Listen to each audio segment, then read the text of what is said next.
Hello everyone out there, welcome back to the Overwatch Open. We just saw the climax of Group A. Both teams have moved on from there. That's going to be Misfits and of course Anox. And now we're moving into Group B with another exciting matchup. Starting things off with Rogue versus Gatekeepers. Joining me on the desk here, I have Fishsticks and I have ZP. Guys, welcome.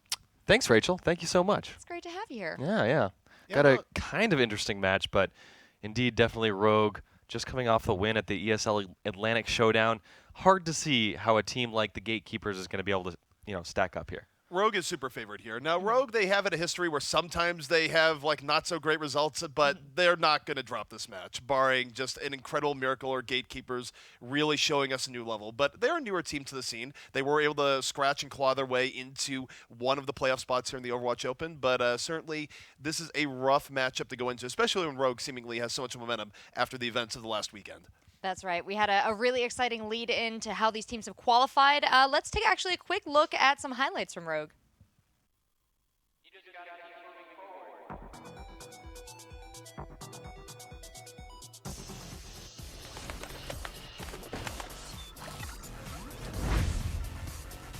It took Rogue only 2 weeks to qualify, and in the first week it was just Anox that was the problem.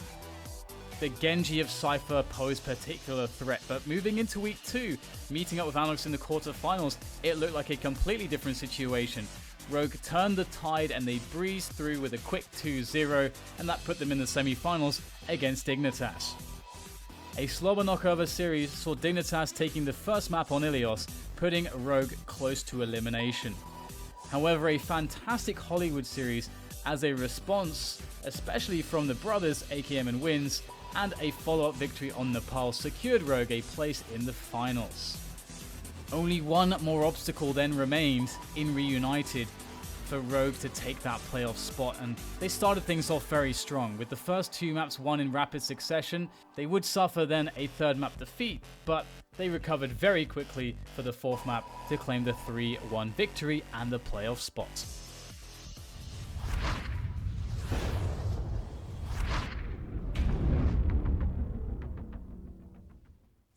I don't know if I've seen many clips from Rogue that don't look amazing.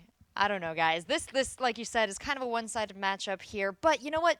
We don't know much about Gatekeepers. They could all be amazing, and this could be their debut. But what do we know about Gatekeepers? It's a very small pool of info. Yeah, I was able to look up a little bit of information, a little bit of background on this team, mainly hailing from the Nordics region. So we got players from Finland, Sweden, and Norway, and there's a lot of great pro gamers that have come from that region throughout the year. So if anything's going for them at this point, it might be that. Looking at their past history, they have taken a couple of maps off some of the top teams in Europe.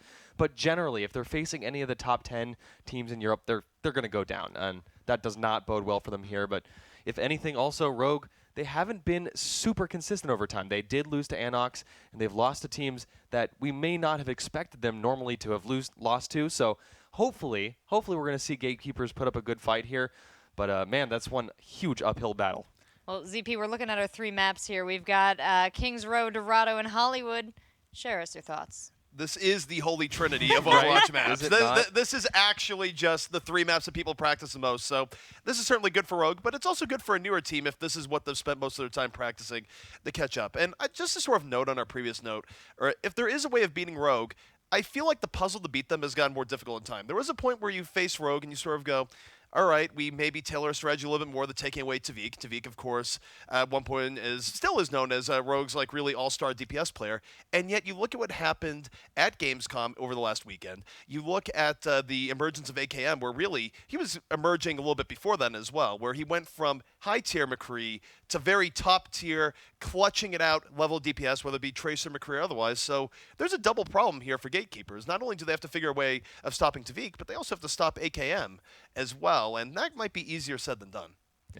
Yeah, there's a lot of stuff to pay attention to. Rogue kind of hits you from all sides. You can't ignore that front line either. Reinforce doing a great job on Reinhardt and really putting up the wall there for his team. Anything unexpected you might see here from these guys? Do you think they're just going to play their standard map? I mean, this is an opportunity for some high-level practice. I guess if they're feeling really confident, there might be a chance. Yeah, absolutely. We could potentially see something like the Mei come out. Last night, we actually saw Michael 3D bring out Mei on Kings Row defense, which I thought was pretty neat. So hopefully we get a little bit of a treat from Rogue. I know they do have the ability to do this. We've seen Tavik and other players on the team kind of experiment with new stuff more than once. So hopefully we can see something like that from Rogue. I'd like to see that. And then on the other side, Gatekeepers is pretty much a huge unknown. I mean, most people out there are Gatekeepers. Who the heck are these guys? So who knows what they're going to bring out. Maybe we'll see something like what we saw the Finnish players bringing out with like 3 supports and 3 tanks as a lineup. Who knows? Well, that's what I was going to ask. Are we aware of any trends from that region, from the Scandinavian region? Any trends in their play? Anything they sort of move towards in these choices? I don't think there's anything too crazy to expect here. Just sort of going the sort of craziness that you see from Rogue occasionally. I think the biggest switch up that they have, which some other teams do as well, is that fans of Hanzo, Tavik does like pulling out Hanzo some It's points true. on first point attacks. Like, for example, King's Row, you'll see him pop it out there because I think the idea is you go there, it's high risk, high reward, but some McCrees get a little bit over aggro on their poking, and Tavik sometimes is able to punish that right away, and they go from there. So that's sort of one of the more wackier picks that you see from Rogue, I guess. Might not be as wacky next patch if buffs go through, but we'll have to see. I think there's sort of the idea where sometimes teams go, oh, I'm really favored. Let's go in and do some sort of crazy strategy or test something. But I think in Overwatch, teams have actually played it more on the level where they go in, they go for the kill, they put the foot on the throat, and they don't usually mess around, even if they do think they're favored going into a game. And actually, would you even still call Hanzo a wacky pick now that teams like Reunited and Rogue basically run with Hanzo every single time on Kings Row? It's on the wackier side, but these two teams at least have made it kind of a standard play. They've definitely made it work, although it's one of those things where they've also made it work in the past and then they stop playing it for weeks on end. So I feel like there's a love-hate relationship going there. It's like, oh, we really like running Hans in the beginning. Then, wait, no, we don't actually like running Hans to begin with. So it's sort of teams have very degree of just they're indifferent at times. Well, there's only one way to answer this question, and that's to get in the games and see what the players do. So, guys, we're going to go to a short break. When we come back, we have Rogue versus Gatekeepers.